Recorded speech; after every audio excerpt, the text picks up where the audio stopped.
जो आचार्य जी के मन का भाव है, मैं उसका बहुत आदर करता हूं और बहुत आपको हिम्मत चाहिए कि पार्टी के अंदर रहकर आप जो आपके शीर्षस्थ नेता हैं उनकी बात से सहमत ना हो और आज तक जैसे चैनल पे बैठ के कहें कि वो गलत कर रहे हैं, चाटुकारिता ना करें।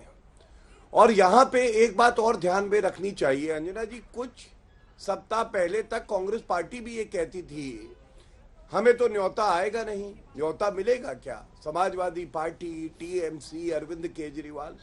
अब जब न्योता आया तो इनको धर्म संकट में पड़ गए ये लोग। इनको लगा कि अगर हम चले गए तो हमारा जो मुस्लिम वोटर है वो कहीं ना भाग जाए। लेकिन मैं एक बात ये जरूर कहूंगा, देश का मुसलमान भी यही चाहता है कि जब सर्वोच्च न्यायालय का फैसला आ गया, जब ये तय हो गया कि भव्य राम मंदिर बनेगा, तो सबको इसमें सम्मिलित होना चाहिए और पूरे देश में जो नागरिक है उनकी भावनाओं का सम्मान करना चाहिए। और ये मैं क्यों कहता हूं, दो उदाहरण और दे दूं। सबसे पहले आपको मालूम है उत्तर प्रदेश इकाई जो कांग्रेस की है, अजय राय ने स्वयं कहा है कि हम लोग 100 नेता जाएंगे और दर्शन करेंगे रामलला के और उसके बाद हम लोग सरयू में डुबकी मारेंगे, मतलब पाप धोने भी जाएंगे वहां पे। और दूसरा, कर्नाटका की तो सरकार कांग्रेस की है, उन्होंने यहां तक कह दिया अंजना जी कि हर मंदिर में वहां पर पूजन होना चाहिए, कीर्तन होना चाहिए। तो क्या सोनिया गांधी इसका संज्ञान लेंगी? राहुल गांधी संज्ञान लेंगे? मतलब कांग्रेस की हालत यह है कि बाएं हाथ को नहीं पता कि दायां हाथ क्या कर रहा है, दाएं हाथ को यह नहीं पता है कि मस्तिष्क में क्या है, और मस्तिष्क वाकई इनका खाली है क्योंकि ये हमेशा कंफ्यूजन में रहते हैं। ठीक है, जवाब दीजिए आचार्य जी जल्दी से, उसके बाद एक और प्रश्न है मेरा आपके लिए। हाँ, देखिए अंजना जी, इसमें एक बड़ा महत्वपूर्ण सवाल आया कि शरद पवार जी ने कहा कि हम 22 तारीख के बाद जाएंगे। अरे भाई, 22 तारीख के बाद क्या मंदिर बदल जाएगा, मूर्ति बदल जाएगी? क्या 22 तारीख के बाद ये ट्रस्ट बदल जाएगा? क्या 22 तारीख के बाद रामलला की जो पूजा करने वाले पुजारी जी बदल जाएंगे? अयोध्या बदल जाएगी? जो आज आप कह रहे हैं कि आज 22 तारीख को तो ये कार्यक्रम भाजपा का हो गया है, आरएसएस का हो गया है, विश्व हिंदू परिषद का हो गया है, तो 22 के बाद क्या बदलेगा? मुझे ये लगता है कि कहीं कोई और वजह है, कोई और कारण है जिस वजह से अयोध्या आने से कुछ लोग डरते हैं। एक कारण और है, मैं सारे लोगों से कहना चाहता हूँ, एंटायर अपोजिशन से कहना चाहता हूँ, हाँ, एक साथ कहिए। एंटायर अपोजिशन से मैं कहना चाहता हूँ कि आप भाजपा से लड़ो, आप भाजपा से लड़ो, राम से लड़ने की कोशिश मत करो। आप भाजपा से लड़ो, हिंदुत्व से लड़ने की कोशिश मत करो। आप भाजपा से लड़ो, सनातन से बैर मत करो। आप भाजपा से लड़ो, रामलला के इस उत्सव से बैर मत करो। सबको सम्मिलित होना चाहिए, सबको अपने फैसले पर पुनर्विचार करना चाहिए। पॉलिटिकली एक और मामला मुझे जो समझ में आता है, आपसे पूछती हूं, अगर आपको भी लगता है कि वो सही है तो मुझे जरूर बताइएगा।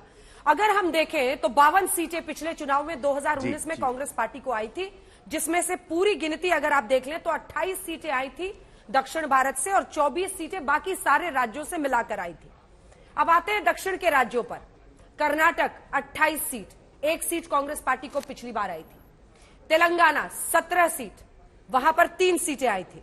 उसके बाद से केरल, जहां पर बीजेपी घेरती है बार बार कि आप वहां पर तुष्टीकरण की पॉलिटिक्स करते हैं, 20 में से 15 सीटें पिछली बार कांग्रेस पार्टी को आई थी। तमिलनाडु पहुंच जाइए 39 सीट से, जिसमें से 8 सीटें कांग्रेस पार्टी को पिछली बार आई थी। आंध्र प्रदेश पहुंच जाइए, आंध्र प्रदेश में 25 सीटें, 1 भी सीट नहीं आई थी। क्या कांग्रेस पार्टी अब यूपी बिहार की पॉलिटिक्स को छोड़ ही चुकी है? क्या उन्हें लगता है कि यह मुद्दा हिंदी बेल्ट में काम करेगा? यहां वैसे भी हमारा स्टेक नहीं है, दक्षिण भारत पर फोकस करते हैं, यहां पर हमारी सीटें बढ़ सकती है और तेलंगाना और कर्नाटक की जीत के बाद यह मनोदशा और भी बलवान हो रही है कांग्रेस में, और इसलिए इतना बड़ा दांव खेल रहे हैं वो उत्तर भारत में। आप अगर देखें तो ये राम मंदिर के इर्द गिर्द, बल्कि उत्तर क्या, आज तो मैं अयोध्या में ही थी सुबह में, दक्षिण भारत से बड़े के बड़े वहां पर लोग पहुंच रहे हैं, तमाम पीठों के लोग पहुंच रहे हैं, तमाम मंदिरों से लोग बड़े बड़ी अपनी तरह से मूर्तियां लेकर, पत्थर लेकर पहुंच रहे हैं। क्या समझ में आ रहा है? क्या ये उत्तर नहीं दक्षिण, दक्षिण में करना है? क्या पॉलिटिक्स है ये आचार्य जी? देखिए अंजना जी, मैं इस बात से सहमत नहीं हूं, क्योंकि राम का प्रभाव उत्तर में पड़ेगा, दक्षिण में नहीं पड़ेगा, पूरब में पड़ेगा, पश्चिम में नहीं पड़ेगा। राम अखिल कोट ब्रह्मांड नायक राम है, उनका प्रभाव तो अमेरिका में भी है, यूके में भी है, लोग नाच रहे हैं अमेरिका में। जर्मनी में नाच रहे हैं, ऑस्ट्रेलिया में नाच रहे हैं। क्या वो वोट देंगे यूपी में आकर के या भारत में आकर के? और दूसरी बात मैं कहना चाहता हूं, इसमें अभी गौरव भाटिया जी ने कहा कि मुसलमानों को खुश करने के लिए, मुझे आज तक इस देश का कोई मुसलमान नहीं मिला जो ये कह रहा हो कि साहब राम मंदिर का दर्शन करने मत जाओ। उनका क्या मतलब है इस बात से? एक बार सुप्रीम कोर्ट के फैसला आ गया, उन्होंने उसका एहतराम किया। हिंदुस्तान के मुसलमानों को आचार्य जी गलत बोल रहे हैं। मुसलमान आपके साथ ही टीवी में फ्रेम में दिख रहे हैं, मुस्कुराने लगे वारिस जी। हाँ बिल्कुल, यही मैं कहने वाला था। अभी दिखाइए वारिस जी को दिखाइए। आप कह रहे थे कोई नहीं है, ये आ गए ना। क्यों वारिस जी, आप लोग तो कोर्ट से भी ऊपर हैं। मैं बोलूं मंदिर का, हाँ ठीक है आचार्य जी आपसे ही पूछ रहे हैं। ये कह रहे हैं, नहीं वारिस पठान ये कह रहे हैं कि राम मंदिर, 5 सेकंड, क्या वारिस पठान ये मानते हैं और वारिस पठान ये कह रहे हैं कि राम मंदिर का दर्शन करने नहीं जाना चाहिए और उससे हम खुश हो जाएंगे? क्या वो ये कह रहे हैं? या उन्होंने ये कहा था कि सुप्रीम कोर्ट के फैसले को हम नहीं मानेंगे? ये तो उन्होंने चिल्ला चिल्ला के कहा था, पार्लियामेंट में भी कहा था। बोलिए भाई वारिस जी, बोलिए। सुनिए आचार्य जी। आचार्य जी, मैं आपकी बात सुना, गौरव भाटिया की भी बात सुना। सबसे पहली बात तो ये आचार्य जी कि आस्था एक निजी मामला है। जिसको निमंत्रण मिला है उसको जाना है जाए, जिसको निमंत्रण नहीं भी मिला है वो भी जाना चाहे चले जाए। लेकिन जहां तक मेरा मानना है, मेरी आस्था का सवाल है, तो हम तो फर्स्ट डे से बोल रहे हैं ना कि हम तो मरते मर जाएंगे, जंगलों में चले जाएंगे, लेकिन वहां नहीं जाएंगे क्योंकि हमारी मस्जिद को शहीद करके वहां बना रहे हैं। ये मेरा तो स्पष्ट रूप है।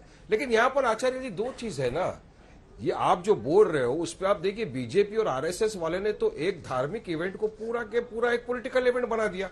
अब 4 शंकराचार्य, वो तो महागुरु लोग हैं, करोड़ों उनके फॉलोअर हैं, उसमें से एक शंकराचार्य ने ये तक कह दिया कि प्राण प्रतिष्ठा के अंदर मोदी जी जाएंगे, मोदी जी प्राण प्रतिष्ठा करेंगे। पूरी के शंकराचार्य ने कहा तो हम तो क्या वहां खड़े रह के तालियां बजाएंगे क्या?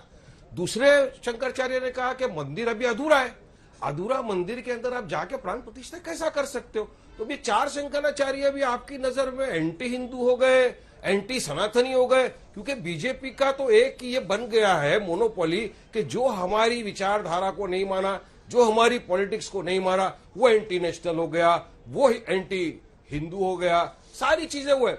दूसरी बात मैं बताऊंगा, आपने बात सही कहा कि किसी मुसलमान ने कभी नहीं कहा कि आप मत जाइए, कोई बोलेगा भी नहीं, जिसको जाना है जाइए। मगर आप ही खुद देख लीजिए आचार्य जी, पिछले दिनों में कौन बड़ी बड़ी बातें कर रहा है। सनातन के खिलाफ किसने बोला? स्टालिन ने बोला। जितेंद्र आवाड ने प्रभु राम का पूरी तरह से अपमान किया, तेजस्वी ने अपमान किया, और मौर्य तो आए दिन अनाप शनाप बके जा रहे हैं। मगर बताइए, ये चारों के चार तो हिंदू प्रैक्टिस करने वाले लोग हैं ना।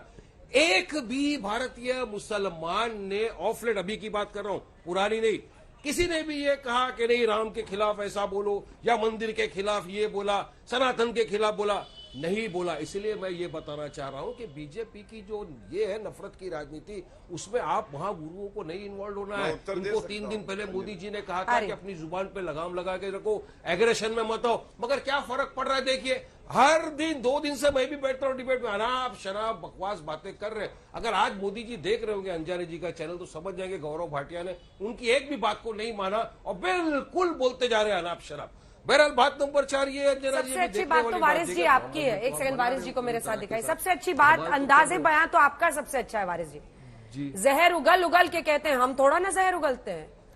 आपके अंदाजे बयां पर तो एक किताब लिखनी चाहिए कि जहर उगल कर ये कैसे कहा जा सकता है कि मैं जहर नहीं उगल रहा हूं। वारिस का अंदाजे बयां और अंजना जी लोटा लोटा जहर भरते हैं। मुझे आप इतने दिन से मेरे साथ आप डिबेट, मैंने एक भी बार बोला, मैंने ये बोला कि तू मत जाओ, तू मत जाइए, ये मत करिए, वो मत करिए, राम जी जंगल में ये करते थे या मांसाहारी थे। मैंने कहा फैसले का सम्मान करना सीखिए। अवार्ड ने खिलाफ में बात किया, मगर क्या हर दूसरी लाइन में आप संविधान कहते हैं और कोर्ट का सम्मान नहीं करते। रात दिन ये देखिए इसने मुझे अधिकार दिया है कि अगर मैं कोर्ट के फैसले से मुख्तलिफ राय नहीं रखता तो मेरा अधिकार है कि मैं उसके लिए बोल सकता हूँ। इसीलिए सुप्रीम कोर्ट ने आचार्य जी एक छोटा सा जवाब दे रहे थे, फिर गौरव जी आ रही हूँ, फिर आपके पास भी आ रही हूँ अंजना जी। मैंने क्या गलत बोल दिया? ठीक है आचार्य जी हाथ उठा रहे थे आचार्य जी, उसके बाद प्रवेश जी आ रही हूँ। किसने क्या बताइए ना एक भी, और इन्होंने क्या स्टेप ले लिया मौर्य के खिलाफ, तेजस्वी के खिलाफ क्या ले लिया? ठीक है वारिस जी रुक जाइए, वारिस जी बोलिए आचार्य। देखिए अंजना जी, अभी अंजना जी वारिस पठान बोल रहे थे कि भाई कोई भी जाए हमें क्या फर्क पड़ता है, हमारी आस्था नहीं है, हम नहीं जाएंगे, बिल्कुल ठीक है। आपकी राम मंदिर में आस्था नहीं है, आप ना जाएं। लेकिन सवाल ये था कि अगर कोई राम मंदिर में जा रहा है, राम मंदिर का दर्शन कर रहा है, उससे मुसलमानों को ऐतराज है। मुझे लगता है ये गलत है। ये देश में कंफ्यूजन पैदा किया जा रहा है कि किसी भी मुसलमान को इससे गुरेज है, इससे कोई ऐतराज है कि कोई राम मंदिर जाए। तो मैं समझता हूं कि मुसलमानों के ऊपर ये तोहमत ना लगाई जाए, बड़े साफ तौर से कह रहा हूं, पहली बात। दूसरी बात, अगर वारिस पठान साहब राम मंदिर में आपकी आस्था नहीं है तो आपको हम जाने को नहीं कह रहे, लेकिन हम आपके अकीदे का एहतराम करते हैं। आपको हमारी आस्था का सम्मान करना पड़ेगा और हम आपके अकीदे का एहतराम करेंगे। आपको हमारी आस्था का सम्मान करना चाहिए, यही भारत है। आचार्य अब सवाल है भाजपा का। भाजपा से आप रोज लड़िए, लेकिन भगवान राम की शान में अगर कोई भी लफ्ज कोई गलत बोलेगा तो हमें चोट लगेगी। नहीं कर रहा है, तेजस्वी नहीं कर रहा है, मौर्य जी तो रोज बोलते जा रहे हैं। ये तो सब हिंदू प्रैक्टिस करते हैं ना, ये सब प्रैक्टिस करने वाले वारिस पठान साहब, ये जो भगवान राम का अपमान कर रहे हैं, ये सब नर्क में जाएंगे, ये सब नर्क में जाएंगे, गौरव जी, ये सब नर्क में जाएंगे।